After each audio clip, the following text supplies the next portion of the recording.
Salut Ernest, comment tu vas? Bien et toi? Ouais, petit tuto aujourd'hui? Ouais. Qu'est-ce qu'on va faire? On va changer les plaquettes de frein. Allez, changer les plaquettes de frein arrière, parce que là on voit que ton piston, enfin là t'as plus de plaquettes en gros. T'as plus de plaquettes, plus de frein, plus rien. Donc on va vous expliquer comment on fait. À ton avis Ernest, on fait ça comment? Là?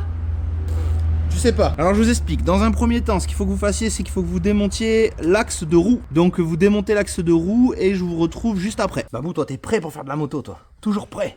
Du coup, vous avez pas forcément besoin d'enlever tout l'axe en fait. Il faut juste c'est libérer l'étrier. Le but c'est de libérer l'étrier. Ensuite, l'étrier, en tout cas sur les Apollo, ici vous avez deux clés BTR. Vous dévissez ces deux embouts BTR et vous allez libérer les plaquettes de frein en fait. Celle-là et celle-ci. Vous les libérez, vous les sortez. Le piston, c'est possible qu'il soit un peu grippé, donc vous mettez du dégrippant, du nettoyant frein, vous l'activez, vous changez les plaquettes. Voilà, j'ai libéré ces deux écrous là. En fait, là ce que je fais, c'est que je les enlève. Donc j'en enlève un, j'enlève le deuxième. Voilà, ils viennent. Et ensuite, vous voyez, regardez, les plaquettes, elles se libèrent naturellement. Donc là, je peux en enlever une. Et les deux tombent. Il faut faire attention parce qu'à l'intérieur, vous avez vu, vous avez un petit ergot en métal. Il faut bien respecter l'ordre. Et là, on va tester. Le piston, il a l'air d'être bien grippé. On va tester si le piston, il revient bien ou pas. On voit très clairement que les plaquettes d'Ernest, là...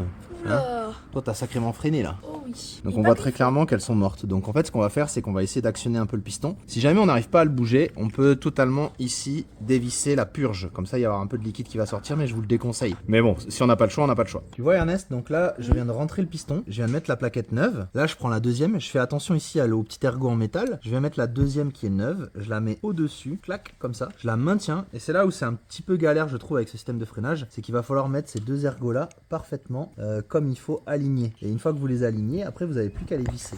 Et c'est ça qui est un petit peu Qu'est-ce que vous qui est faites? un petit peu pénible. On change les plaquettes de frein de la moto d'Ernest. Ah, ok. Oui, c'est technique, hein. Intéressant. Voilà, il faut appuyer, il faut un peu forcer, hein. Il faut appuyer un petit peu pour que ça rentre ici dans l'ergot. Et une fois que c'est rentré, voilà, là par exemple, là, je vois que c'est rentré, c'est bon. Je peux la visser. Donc là, j'ai un côté et maintenant, je vais faire le deuxième côté. Mission réussie, plaquette changée. On a un seul problème, c'est qu'en fait, on a désamorcé le système. Pour réamorcer le système, c'est simple. Vous ouvrez ici, là, vous libérez, vous appuyez ici sur le frein et en même temps, vous bouchez ici. Ça va réamorcer. Tant qu'il y a des bulles qui sortent ici, vous continuez. Dès qu'il n'y a plus de bulles et que c'est constant, ça veut dire que ça va marcher. Et vous allez voir que votre levier de frein, eh ben, il va devenir de plus en plus dur. Voilà pour le petit tuto changement de plaquette.